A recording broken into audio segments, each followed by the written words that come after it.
I'm legally really not meant to comment on the Tinder times. I don't even know if I've told the story. I was literally broken when I left. It was completely devastating. I had reporters trying to go through my window at my little apartment. This was traumatizing to me.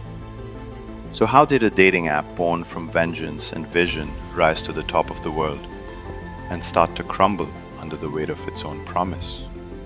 This is the story of Bumble, how it began as a glitch, became a movement, and why its founder is still rebuilding the thing she started to escape.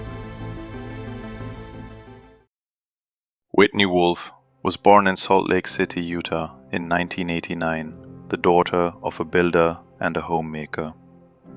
Comfortable home, restless spirit. At Southern Methodist University, she studied international studies but lived for side projects. She launched a bamboo tote bag line to raise funds for the BP oil spill relief. Celebrities picked it up. Small idea, big energy. After graduation, she volunteered in Southeast Asia, searching for purpose before profit. Back in the US in 2012, she joined Hatch Labs, an IAC startup incubator in Los Angeles. There, she met Sean Rad and Justin Mateen, working on a loyalty app called Cardify. When Cardify stalled, the team built a side project, a dating app that used swipes. Whitney helped name it Tinder, the spark before the fire. She became its voice, the only woman on the founding team, shaping tone and brand. To grow it, she crisscrossed Texas, pitching sorority houses. Join Tinder, the guys will follow. Then she'd cross the street to the fraternities and say, the girls are already on it. No marketing budget, just persuasion and road miles. It worked. As the app grew, so did her closeness with Justin Mateen. They worked, traveled, and lived in the same whirlwind of deadlines and adrenaline. The relationship was passionate and high stakes, impossible to separate from the company itself. When it broke down, everything around it cracked. Arguments spilled into office channels and board meetings. Whitney says she was excluded from decisions, her title stripped away. In 2014, she filed a lawsuit against Tinder and its parent company IAC, alleging sexual harassment and discrimination.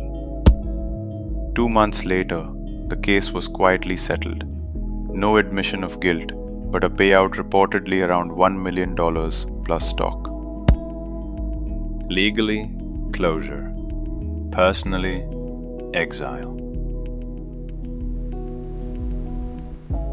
At 25, she was out.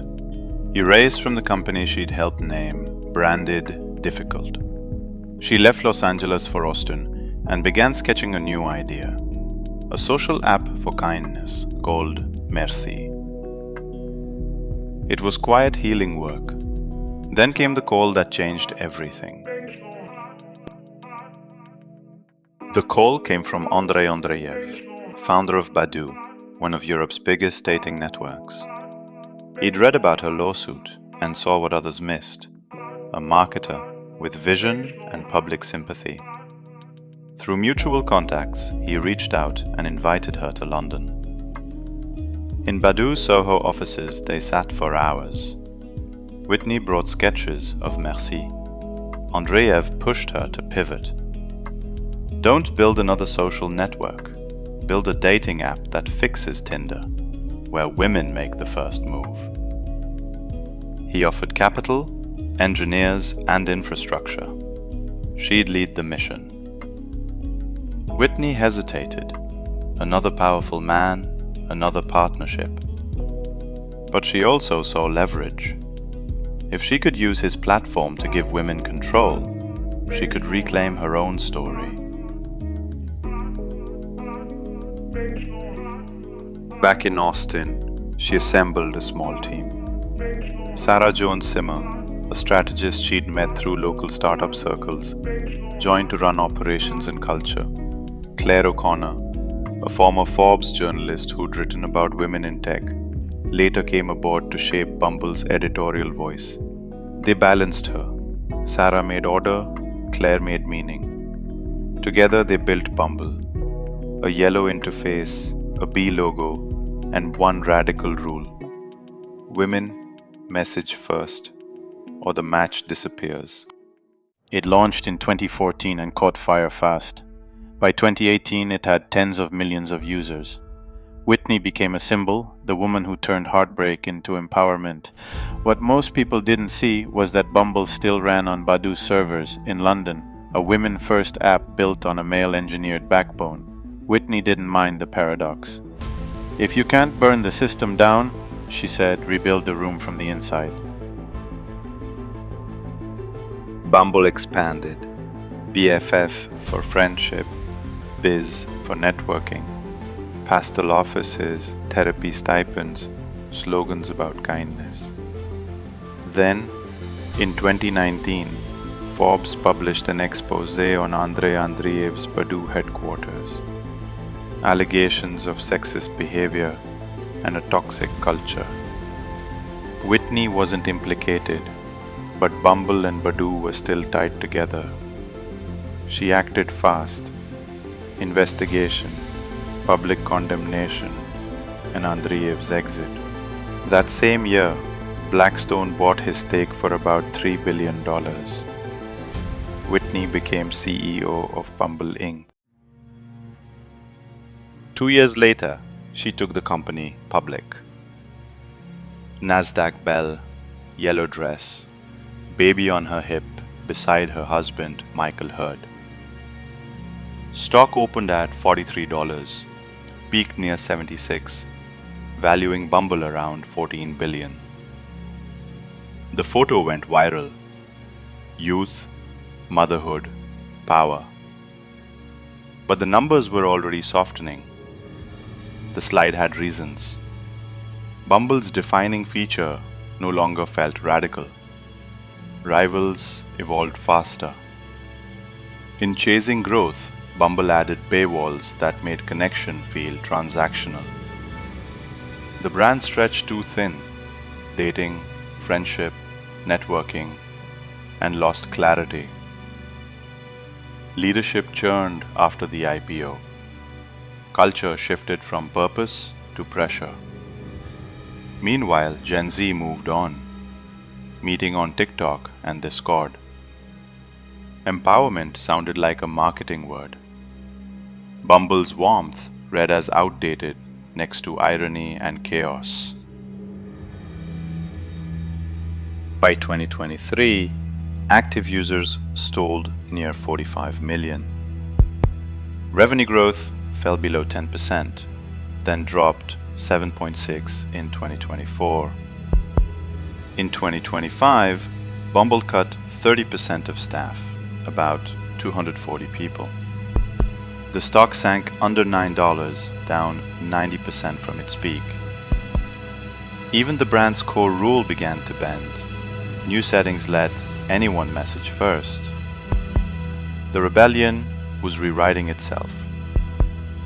Whitney stepped down as CEO in 2023. Less than 2 years later, she returned. "We need to rediscover what Bumble stands for," she told employees. Maybe that's been her work all along, building, losing, rebuilding, because grit isn't glamorous. It's lonely, exhausting, necessary. I can't let it die. So that's why I'm back, because Bumble needs to outlive me. In March 2025, Whitney Wolfe Herd stepped back into the CEO seat. The company she built was smaller, humbled, but still alive. Her first move wasn't expansion, it was focus. About 30% of jobs were cut to streamline operations, saving around $40 million a year. She retired distractions like fruits and official, cutting loose what didn't serve the mission. Then came a pivot in tone. a new campaign, for the love of love. Not find someone fast, but fall in love with connection again.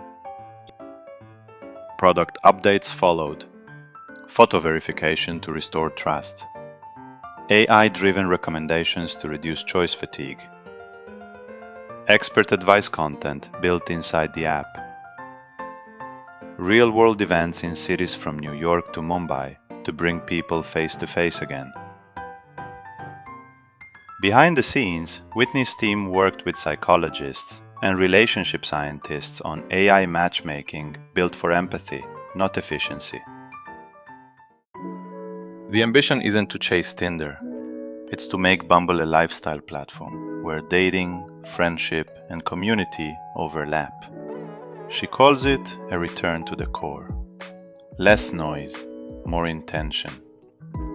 It's too early to call it a comeback, but for the first time in years, the brand feels steadier.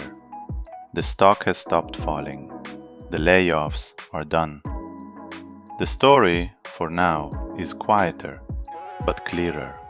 Whitney once said, "I built Bumble so women could make the first move." In 2025, she's making it again, for her company, her team, and herself.